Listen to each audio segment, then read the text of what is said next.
Sir, the court commands the charge to be read. If you have anything to say after, the court will hear you. I charge that he, the said Charles Stuart, being admitted King of England, and therein trusted with a limited power to govern by and according to the laws of the land, and not otherwise, yet, nevertheless, he has conceived a wicked design to erect and uphold in himself an unlimited and tyrannical power, to rule according to his will, and overthrow the rights and liberties of his people. On behalf of the people of England, I therefore impeach the said Charles Stuart as a tyrant, traitor, murderer, and a public and implacable enemy to the Commonwealth of England.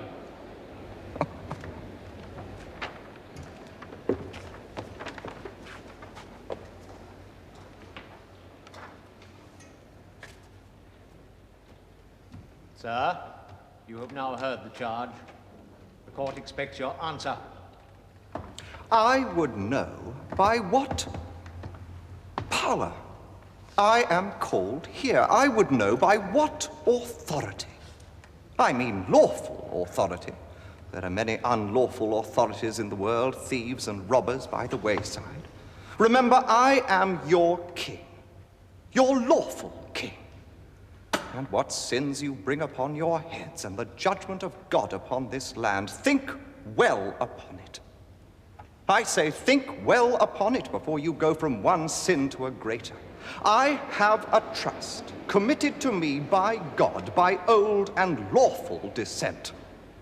I will not betray it to answer a new unlawful authority. Therefore resolve me that, and you shall hear more of. Sir, I do charge you. Answer in the name of the people of which you are the elected king. England was never an elective kingdom, but an hereditary kingdom for near these 1,000 years. I do stand more for the liberty of my people than any here that come to be my pretended judges. God save your majesty! God, I command you to withdraw the prisoner! Let me tell you, it is not a slight thing you are about. I am sworn to keep the peace by that duty I owe to God and my country, and I will do it, to the last breath of my body. If you do this thing by an usurped authority, you cannot answer. There is a God in heaven that will call you and all that give you power to account. We are satisfied with our authority. The court will adjourn till Monday. You have shown no lawful authority to satisfy any reasonable man. That is in your apprehension. We are satisfied that are your judges. It is not my apprehension, nor yours neither, that ought to decide it. Withdraw the prisoner!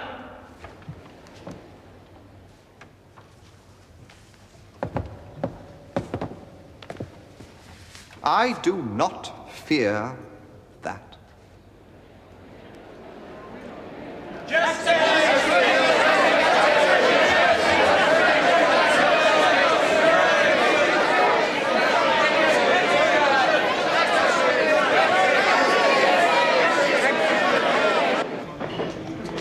The armor of righteousness, my Lord President. And this hat. That is some weighty judgment. Spare me your impudence, Colonel Harrison. 'Tis but prudence in such a great business.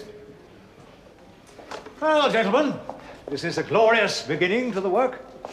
I would say it was a most inglorious beginning, Mr. Bradshaw. The king whipped you, sir. Whipped you in public, wounding most sorely the supreme authority of the court, representing the people of this kingdom. What then should I do, sir, if he will not recognize the court? Show him the power of this high court of justice, sir. Show him who is the judge and who is the one with blood on his hands, the greatest malignant in the kingdom. But if he will not answer to the charge, then in common law he cannot be proved guilty. You are the judge, Mr. Bradshaw. Be strong and hard on him. Be terse and brief. The court is constituted by the Commons of England assembled in Parliament, whose power cannot be permitted to be disputed by him. So Colin, rehearse your words well. And you too, Mr. Cook, lest this whole business turn into a comedy and our hard-won victories fall into dissolution. Oh, yea! Every man keep silence upon pain of imprisonment. This court doth command the captain of the guard to take into custody all such persons as shall occasion or make disturbance during the sitting of the court.